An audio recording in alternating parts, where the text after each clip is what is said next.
My predecessor was one of only two presidents in history who entered his presidency and left with fewer jobs than when he entered. Look at where we are now. Just this morning, we learned that the economy created 190,000 jobs last month.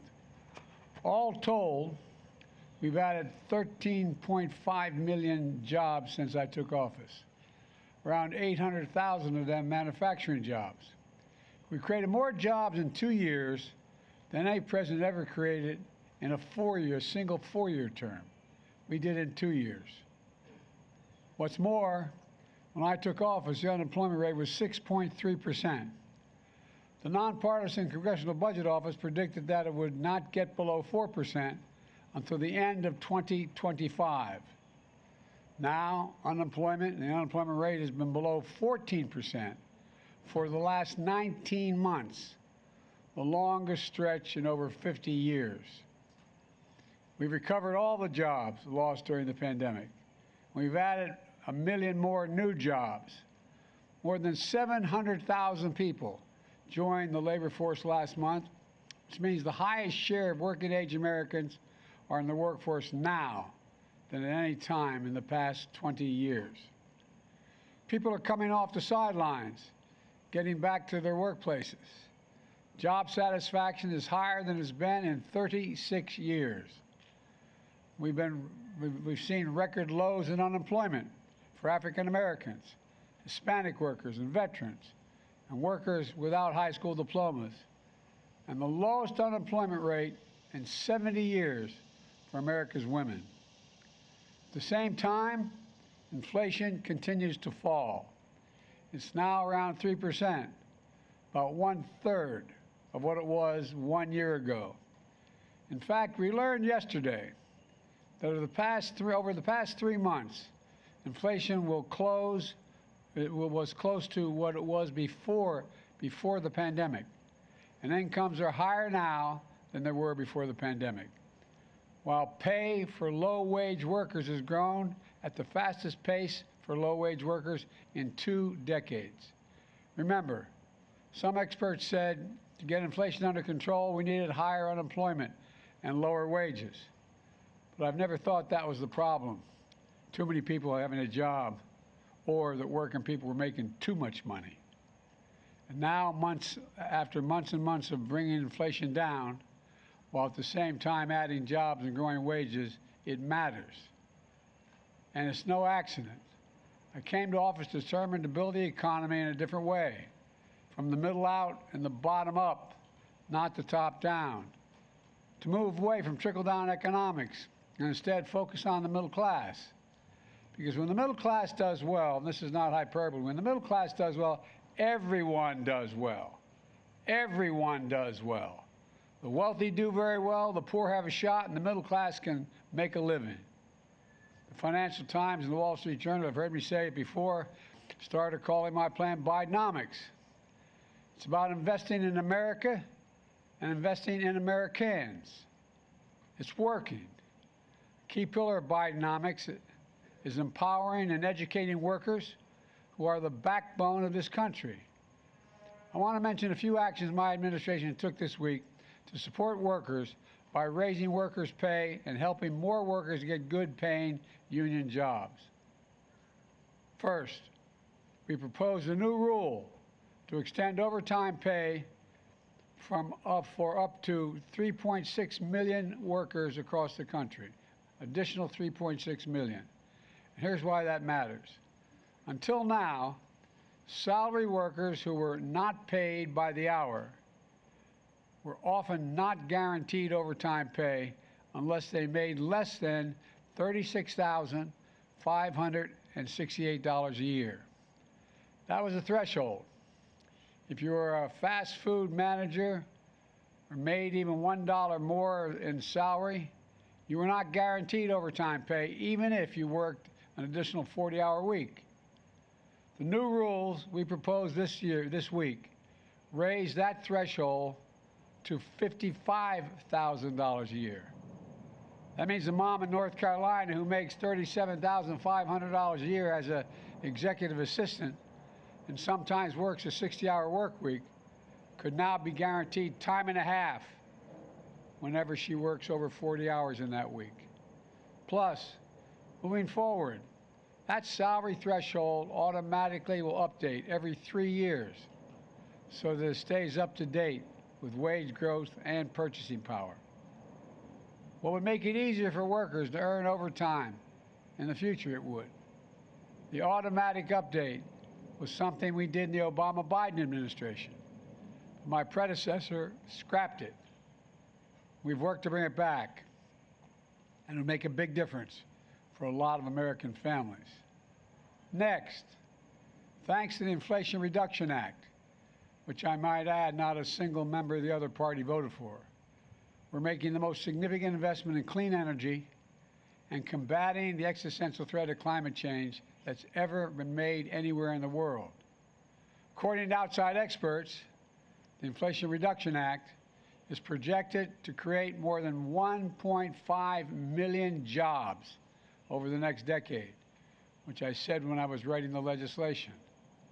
This week, the Department of Treasury and the IRS announced guidance on new tax incentives for companies that invest in clean energy, like building wind turbines and installing solar power.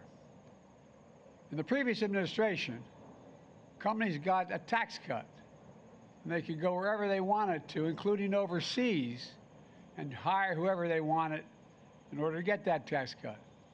But on my watch, we used tax cuts for companies to stay in America and create American jobs in America.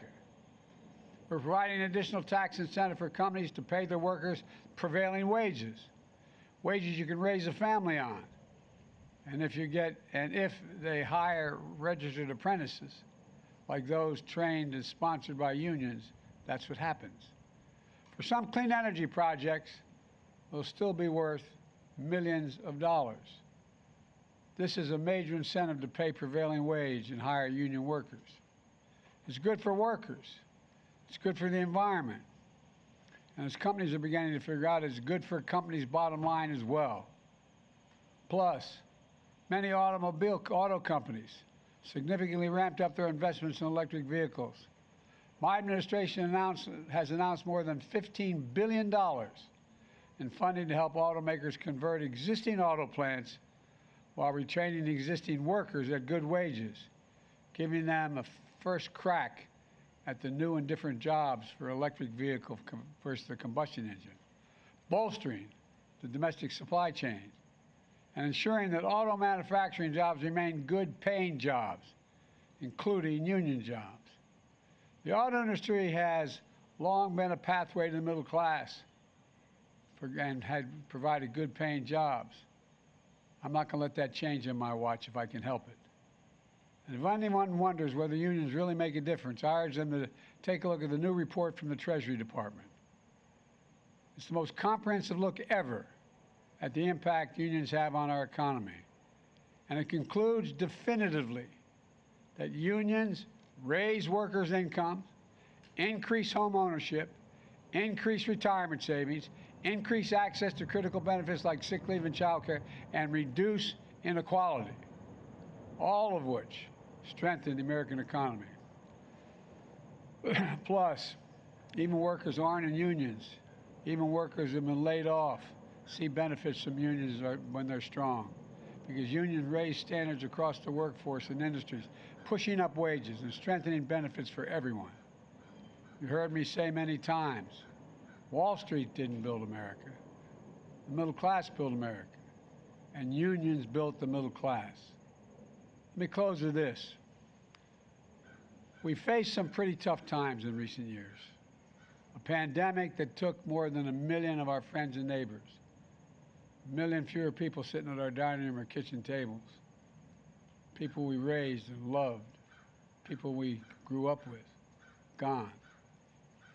The worst economic crisis since the Great Depression. It wasn't that long ago that 20 million Americans were out of work. But the American people didn't give up. They never give up.